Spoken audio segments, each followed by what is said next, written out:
ఏపీలో విద్యార్థులకు మంత్రి నారా లోకేష్ గుడ్ న్యూస్ చెప్పారు. రాష్ట్రంలో విద్యా కానుక పథకాన్ని అమలు చేస్తామని వెల్లడించారు. ఈ విషయంలో విద్యార్థులు వారి తల్లిదండ్రులు ఎలాంటి సందేహాలు పెట్టుకోవద్దనని అన్నారు. విద్యార్థులకు విద్యా కానుక కింద ఇచ్చిన బూట్ల సైజులో తేడాలు ఉంటే అదే స్కూల్ మండల స్థాయిలో ఏర్పాటు చేసిన కేంద్రాల్లో మార్చుకునే వెసులుబాటు కూడా కల్పిస్తామన్నారు. గత ప్రభుత్వం వ్యవహారంపై విమర్శలు చేసిన నారా లోకేష్ బ్యాగుల విషయంలో నాణ్యత పాటించలేదని చెప్పారు. కొద్ది రోజులకే చిరిగిపోయాయని అన్నారు. అయితే తమ ప్రభుత్వం నాణ్యతతో కూడిన వస్తువులను పంపిణీ చేస్తామని మంత్రి నారా లోకేష్ వెల్లడించారు.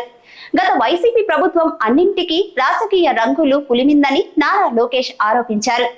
బ్యాగులు, బెల్టులపై కూడా పార్టీ రంగులు వేసుకున్నారని చెప్పారు. కానీ తాము అలా చెయ్యబోమని అన్నారు. విద్యా కానుక కిట్లపై పార్టీ రంగులు ఉండొద్దని అన్నారు. యూనిఫామ్ కూడా ఏ రంగులో ఉంటే బాగుంటుందో అనేది పరిశీలించాలని అధికారులతో చెప్పినట్లు మంత్రి తెలిపారు. గత ప్రభుత్వం 2024-25 విద్యా సంవత్సరానికి సంబంధించిన విద్యా కానుక కింద అందించే కిట్లను టెండర్లు లేకుండా కొనుగోలు చేసిందన్నారు మంత్రి. మంత్రి లోకేష్ తల్లికి వందనం కార్యక్రమం పైన స్పష్టత ఇచ్చారు. ఇప్పటికే ఈ పథకంపై ప్రభుత్వం తరఫున ప్రకటన చేశామని, అయినా కొందరు దుష్ప్రచారం చేయడం సరికాదని అన్నారు. అలాంటి వారిపై చర్యలు తీసుకుంటామని తెలిపారు.